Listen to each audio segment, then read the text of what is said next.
各位网友大家好，伊拉克刚刚发出了一道让整个中东都震动的命令，白纸黑字盖着官方印章，正式授权境内的人民动员部队对美国和以色列发起的任何袭击实施对等报复，没有任何含糊其辞，没有任何让步空间，就这么直接摆在桌面上。你别小看这道命令，搁在5年前，伊拉克境内的武装力量要是敢打美军基地，西方媒体早就一拥而上，扣上恐怖袭击的帽子，美军想怎么打压就怎么打压，连喘气的机会都不给。可现在呢，同样的反击行为从非法骚扰变成了主权防御，从敢怒不敢言变成了有法可依的合法还击。这短短几个字的变化背后，是中东权力格局正在加速洗牌，也是美军霸权地基上那道越裂越宽的缝。就在这纸授权正式落地之前，伊拉克民兵已经先动手了，而且是用一场干净利落的行动，直接捅穿了美军那张号称无懈可击的防空网。事发地点是巴格达附近的维多利亚营地，这是美军在伊拉克境内的核心据点之一，部署了大量先进防御装备，防守等级极高。袭击当天，几架造价低得可怜的自杀式无人机采取低空突防的方式，全程贴着地面飞行，彻底规避了美军的雷达监测。第一波命中的目标是美军引以为傲的 AMQ-64 哨兵雷达。这款雷达是美军近程防空体系的核心，相当于整个基地的眼睛和大脑，专门用来捕捉低空飞行的无人机和巡航导弹，造价高昂，号称全天候无死角，结果毫无防备之下，直接被炸成一堆废铁。冲天的火光把整个营地照得透亮，雷达刚被炸毁，无人机紧接着锁定了停机坪上的 EH-60M 黑鹰直升机。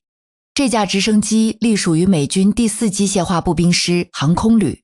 承担人员运输、短途突击、战场搜救等核心任务，单价超过3500万美元，是美军在中东的绝对主力机型。无人机精准命中机身中部，剧烈的冲击波瞬间引爆了油箱和弹药，整个停机坪被火光吞没，价值数千万美元的先进战机变成了一堆残骸。整个袭击过程中没有人员伤亡，但精准废掉了美军基地的防空核心和主力战机，用最小的代价打出了最致命的效果。这不是偶然的偷袭，而是一次精心策划的战术打击，也把美军在伊拉克的防御漏洞彻底暴露在了全世界面前。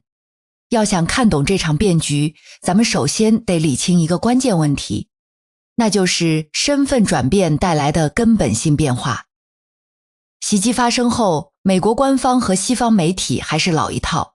把执行反击的人民动员部队定性为伊朗支持的非法武装，想从根子上否定对方行动的合法性。可事实是什么呢？人民动员部队根本不是什么散兵游勇，这支武装力量成立于2014年，初衷是抵抗极端组织的扩张。到了2016年，人家就已经被正式纳入伊拉克国家武装体系，接受军方统一指挥，有正规编制，身份完全合法。过去这支部队针对美军的行动多少还带着点地下性质，即便遭到美军打压，也只能找机会暗中还手。但现在有了国家的正式授权，他们从带有游击色彩的武装力量摇身一变成了捍卫伊拉克主权的合法执行者。这份授权是经过伊拉克国家安全委员会全体成员投票通过的，既符合伊拉克国内法律，也完全契合国际法关于主权国家自卫权的核心准则。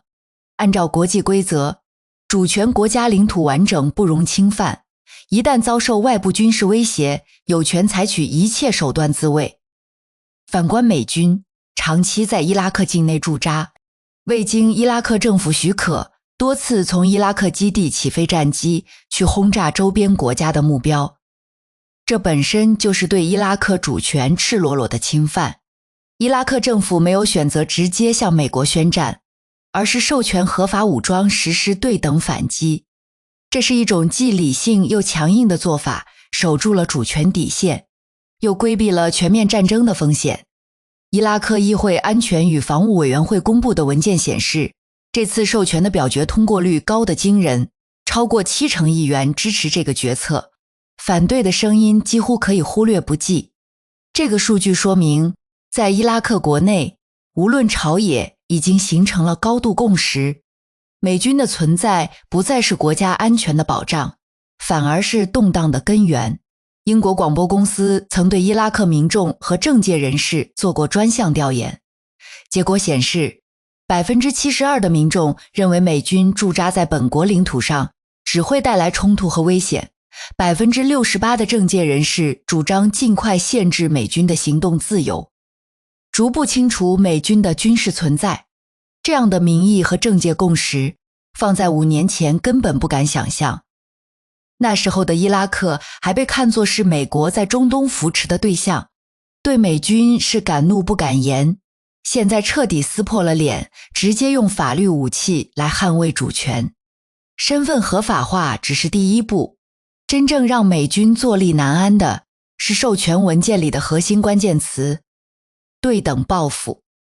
你仔细研读伊拉克的官方文书就会发现，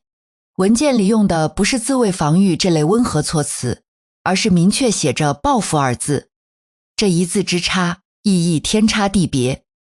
自卫是被动防守，挨了打才能还手，而报复是主动制衡，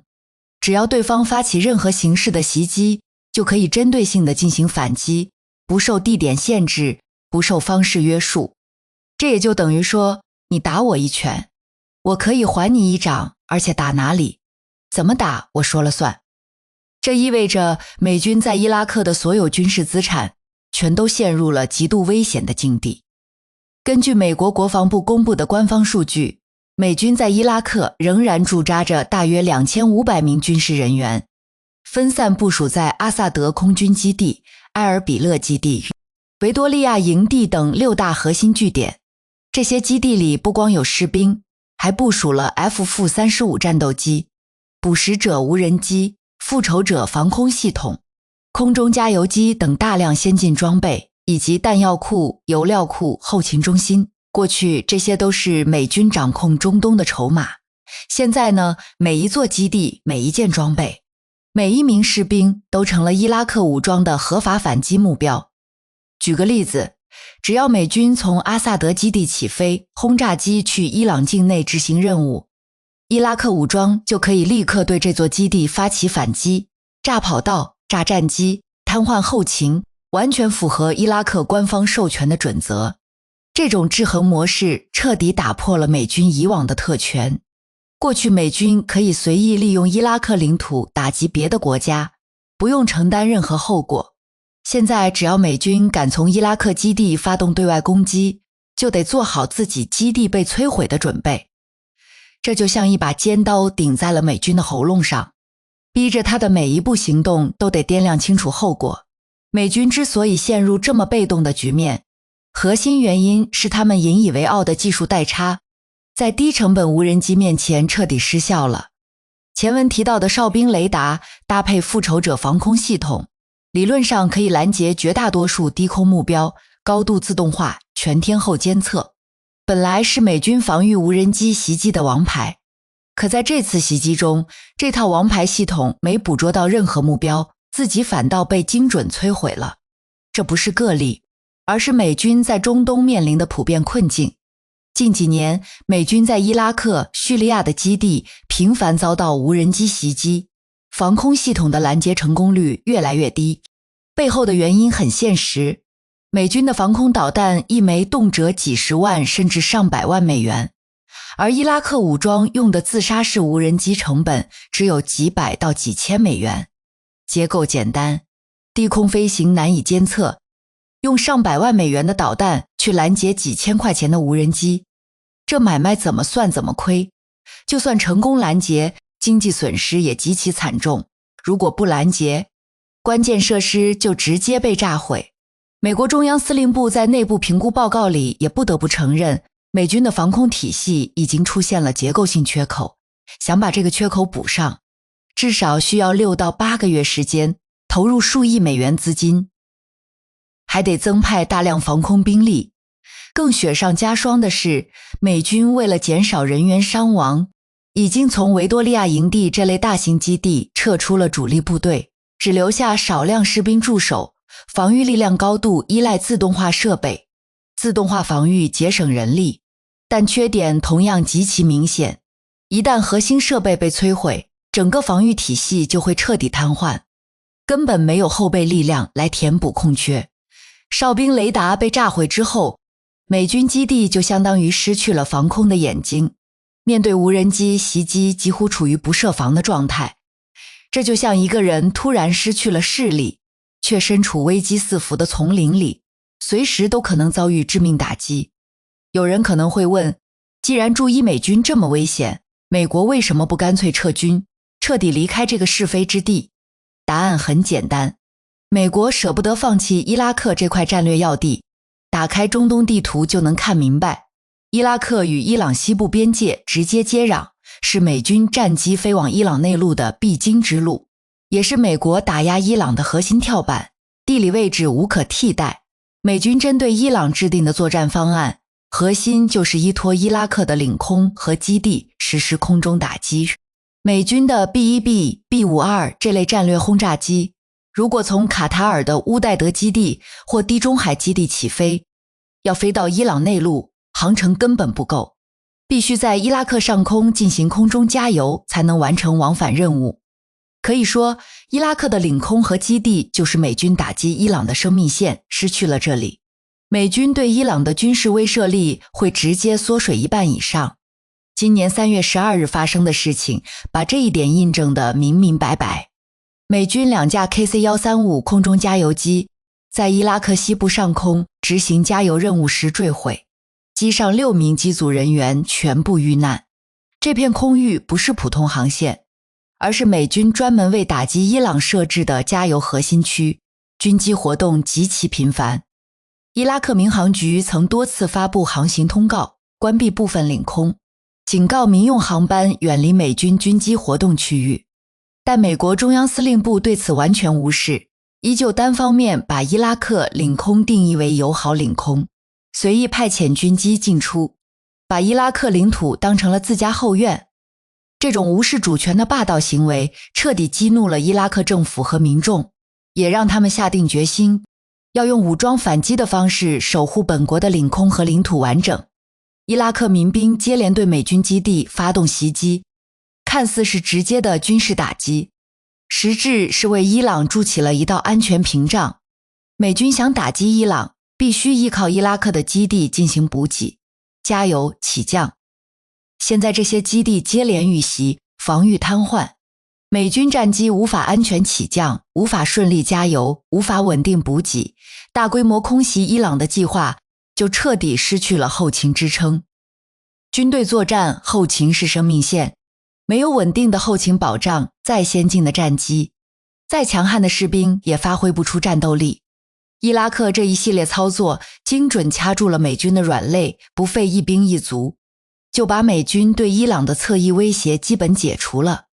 特朗普曾经公开放话，要在中东释放地狱，用武力震慑一切对手，豪言壮语言犹在耳。现实却给了美国狠狠一击，所谓的地狱之火没烧到对手，反而先把自己的基地烧了个精光。如今的驻伊美军正在经历一场被动的去军事化进程，不是美国主动要撤，而是基地设施接连被炸，士兵频繁遭遇袭击，军事功能逐步瘫痪，被逼着一点一点失去在伊拉克的立足根基。曾经的伊拉克是美国在中东的战略缓冲区，是美军打压对手的前沿阵地。如今的伊拉克变成了美军的高危区，变成了反抗霸权的前哨站。那个曾经对美国言听计从的伊拉克，现在敢直接授权武装力量反击美军。这种转变本身就是美国中东霸权走向衰落的最清晰信号。更深层次的看，美军在中东的军事存在已经从威慑他国的战略资产，变成了拖累自身的沉重负债。驻扎的时间越长，遭遇袭击的风险就越高。部署的基地越多，被反击的目标就越多，每天投入大量资金维护基地，保障安全却换不来丝毫的安全感，完全陷入了进退两难的泥潭。据央视新闻报道，伊拉克总理办公室近期频繁召开国家安全紧急会议，核心议题只有一个：在不与美国全面开战的前提下，最大限度地限制美军行动自由，逐步清除美军在伊拉克的军事存在。伊拉克政府采取的是步步紧逼的策略，不主动挑起全面冲突，但绝不退让主权底线，用法律授权、武装反击、民众施压等多种方式，一点一点收紧套在美军脖子上的绳索。这是中东国家对抗大国霸权的经典操作，理性、克制、强硬，既守住了国家利益，又掌握了博弈的主动权。其实，美军在中东布局从一开始就埋下了失败的伏笔。美国始终把伊拉克当成棋盘，把伊拉克民众当成耗材，把伊拉克领土当成跳板，以旗手自居，觉得自己可以操控一切。美军驻扎在伊拉克领土上，享受着特权，却无视当地的主权和民意，随意发起军事行动，把战火和危险带到这片土地上。他们忘了一件事，被压迫的国家终究会奋起反抗。当一个国家不再甘愿沦为大国博弈的工具，不再忍受霸权欺凌的时候，他就会用自己的方式掀翻棋盘。回顾美军在伊拉克这20年的驻军历史，从最初的强势入驻，掌控全局，到后来的频频遇袭，疲于防守，再到如今的沦为靶标，进退两难。整个过程印证了一个道理：霸权主义是不可持续的。2003年，美国以一袋洗衣粉为借口发动伊拉克战争，推翻萨达姆政权，扶持亲美政府，试图彻底掌控伊拉克。20年里，美国耗费了上万亿美元军费，付出了数千名士兵伤亡的代价，最终换来的不是中东的和平与稳定，而是无尽的冲突与反抗，是伊拉克民众的彻底反感，是霸权体系的逐步崩塌。如今的中东早已不是美国一家独大的时代，伊拉克打响了合法反击霸权的第一枪，土耳其、伊朗等地区大国也纷纷掌握了地缘博弈的主动权，不再对美国言听计从，不再甘愿充当美国的附庸。各国都在追求独立自主的发展道路，都在守护本国的主权和利益，霸权主义的生存空间正被不断压缩。美军在中东的基地从无人敢碰的堡垒变成合法反击的目标，这就是时代变迁给出的最直接的答案。眼下美军面临着2条路，每一条都极其艰难。第一条路是加大兵力部署，对伊拉克武装实施大规模报复，强行镇压反抗势力，保住伊拉克的基地。但这条路风险极高，伊拉克武装力量分散全国，组织严密，群众基础深厚，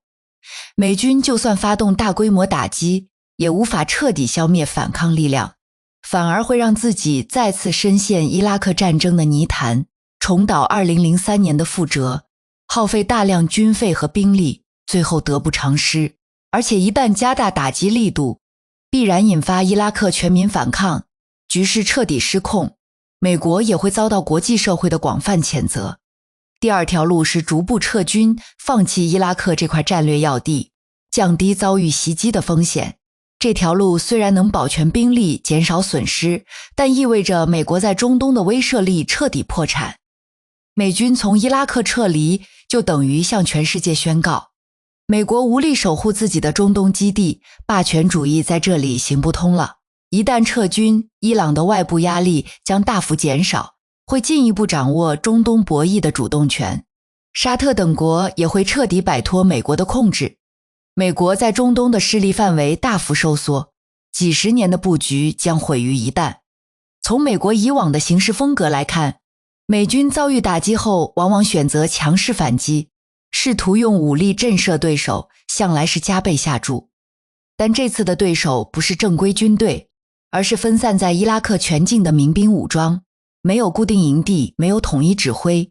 打一枪换一个地方，美军根本找不到可以精准打击的核心目标。炸掉一个据点，很快冒出3个新据点，击毙1名指挥官，很快有更激进的人接替。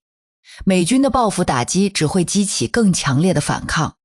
陷入无休止的冲突循环。如果选择撤军，面子上难看，但能及时止损；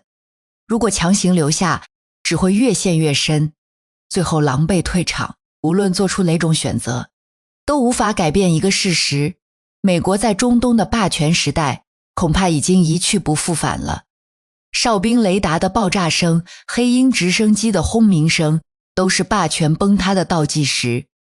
这不是某个国家刻意针对的结果，而是历史发展的必然趋势，是全世界反抗霸权、追求公平正义的必然结果。地缘政治的博弈从来充满变数，